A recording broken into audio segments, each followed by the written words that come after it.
This is Harsh Rules, I'm Ben Harsh, and today we're going to learn to play Advanced Squad Leader Starter Kit number 3. Advanced Squad Leader Starter Kit number 3 was designed by Ken Dunn and released in 2005 by Multi-Man Publishing. This game supports 2 players, and each scenario takes about 2 hours to play. Before we begin this episode, I'd like to recognize the Harsh Rules Patreon supporters that help make content like this possible. If you'd like to support the channel, head over to patreon.com/harshrules to learn more. And once again, thank you for your support.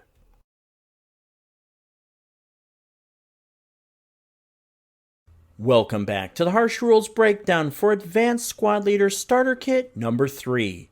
In this episode, we're going to continue looking at ways that infantry can combat AFVs, specifically here with support weapons. Now, for this episode, we're not going to rehash all the rules for support weapons. We're only going to cover rules related to their attacks on AFVs.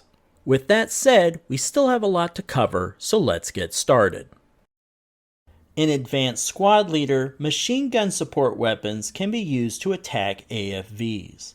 They can be found on the to hit chart under Support Weapon Machine Gun and use the vehicle target type against AFVs. If a hit is obtained against an AFV, the to kill number can then be found on the AP to kill table on the MG weapon row. Now, you'll notice on the American Heavy Machine Gun a designation for 50 caliber. This means that the heavy machine gun can use the 12.7mm row below the MG roll for that weapon's to kill number. Next, let's discuss attacking AFVs with demolition charges. As we discussed in an earlier episode of this series, demolition charges in Starter Kit can only be placed, not thrown. The placement process is a little more complex with AFVs, so let's talk through it. Any demolition charge attacks versus an AFV must be pre-designated because there's a process behind it. Essentially, a man must run up to the AFV and place a demolition charge against it. Attempting this attack with a multi-man counter requires a PIAT check. Basically, the individual must have the courage to get that close to an AFV to place the demolition charge. If successful, the demolition charge is placed. Next, you need to identify where on the AFV the demo charge was set. To determine this, you make a dice roll on the DC placement versus AFV table. You'll notice that there are also a number of die roll modifiers that can impact the result. If the die roll is less than or equal to 8, use the vehicle's armor factor. The armor factor to use is based on the hex side entered to place the demolition charge. A quick note, this remains true even if the AFV changes its covered arc prior to detonation in the advancing fire phase. Then, you must use the red and white colored die results to determine whether the DC was placed against the turret or the hull. Basically the same process we've used before in combat. If the dice result is 9 to 11, then make a full strength attack versus the crew if they are exposed. This will require a new dice roll to resolve the effect on the infantry fire table. If the AFV is buttoned up, this is basically a miss in Starter Kit. Now, if the dice result is greater than or equal to 12, then resolve an area attack versus non-armored units only in the hex. Once again, no effect to an AFV in Starter Kit. If the demolition charge is effectively placed, basically with a placement dice roll of 8 or less, then refer to the HE and Flame to Kill table. You'll find the demolition charge to kill number second from the last in this section. Flamethrowers can also be used to combat AFVs. However, these attacks must be pre-designated. Flamethrower attacks are made on the HE and Flame to Kill table. The Flamethrower to Kill number is the last one in this section. With Flamethrowers, armor factors do not affect this attack. It's basically a to kill roll versus an 8, with no armor reduction. Remember though, the Flamethrower is extremely limited in its range, basically 2 hexes. And if the AFV is 2 hexes away, the to kill number is halved. Also be aware, if the crew is exposed on the AFV, the kill number is increased by 1. An anti-tank rifle is a support weapon that uses the vehicle target type table and the AP to kill table to attack vehicles. Any unbroken infantry unit can use an anti-tank rifle. An anti-tank rifle has a maximum range of 12 hexes and does not have long-range fire capabilities.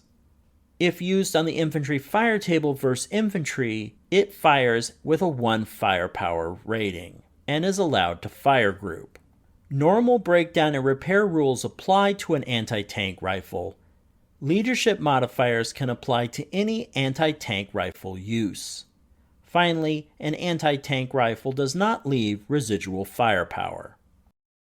First available in 1943, the British PIAT has its own to-hit table located on the back of the counter and resolves vehicular hits on the PIAT column on the heat to kill table. Keep in mind that a PIAT may not fire at any unit 1 level lower and in an adjacent hex.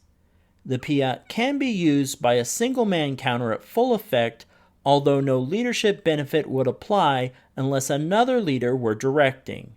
A PIAT attacks on the 8 firepower column of the infantry fire table if it obtains a hit against infantry in a building. Also, a PIAT has a breakdown number of 10 instead of an elimination number, is repaired on a die roll of 1 to 2, and removed on a die roll of 6.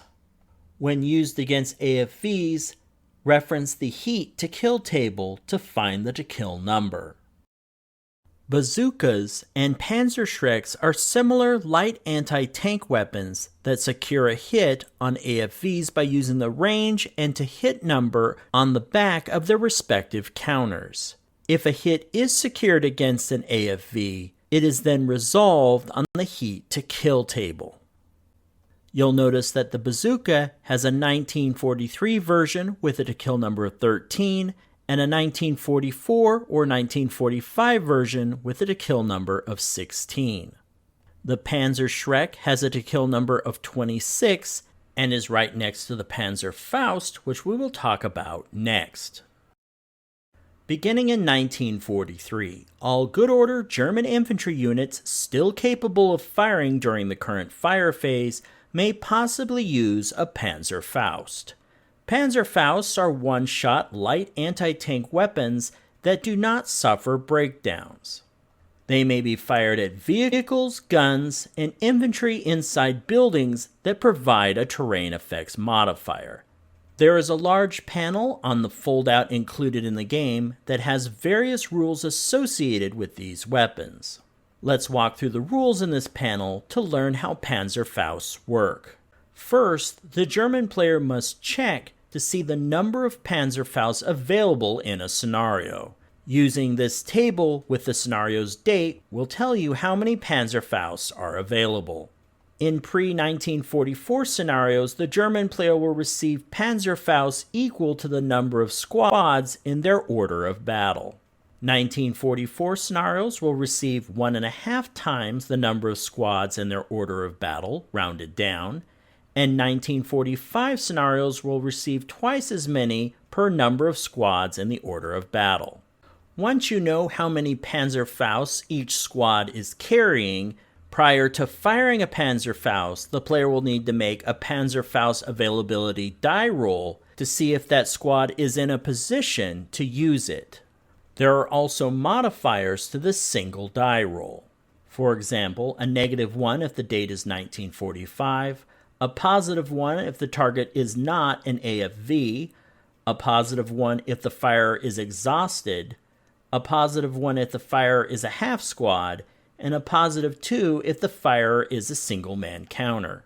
With these modifiers in mind, on a single die roll, if the result is less than or equal to 3, the unit has a Panzerfaust and is in a position to fire it.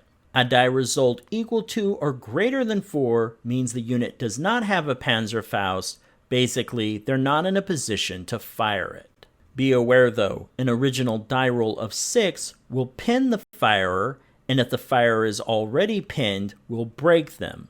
So there is a risk to using these. There are also a number of modifiers for this die roll. If the German player's squad passes the Panzerfaust check, next you need to be aware of the capabilities of that Panzerfaust. First, the range section is based on the date of the scenario. Scenarios less than or equal to May of 1944 have a range of 1 hex. June 1944 to December 1944, Panzerfausts have a range of 2 hexes. And from January 1945 and on, Panzerfausts have a range of 3 hexes. Below this, you will see that the range to the target has an effect on the to-hit number. Range of 0, basically in the same hex, less than or equal to 10 hit number. 1 hex range, less than or equal to 8. 2 hex range, less than or equal to 6. And 3 hex range, less than or equal to 4. Also keep in mind, when making the dice roll against these to-hit numbers, an original die roll of 12, or, for inexperienced infantry, an original dice roll of 11 or 12, will result in a casualty reduction for the firer. As you've noticed, these weapons can be dangerous to the user. Also be aware that fire from a building that does not add a +2 to hit die roll modifier for avoiding backblast invokes desperation penalty, which means all occupants of the firing hex undergo an unmodified attack on the 1 firepower column of the infantry fire table, using the colored die roll of the to hit die roll to determine the results. If the target is an infantry stack, only 1 unit is affected, and the firer may choose the affected unit if manning a support weapon or a gun. If a hit is scored, the Panzerfaust to kill number is 31, which can also be found at the end of the heat to kill table. One last note on the to kill number, an original 12 dice roll means that the Panzerfaust is a dud. Also be aware, the Panzerfaust high explosive equivalency is 16 firepower. And now that we've covered all of these support weapons and their use against AFVs, this is a good place to stop for this episode.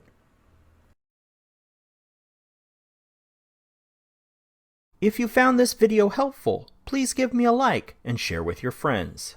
To be the first notified when the next episode of Harsh Rules becomes available, please hit the bell icon for notifications. And as always, this has been Harsh for Harsh Rules. Thank you so much for watching, and I'll see you on the next video.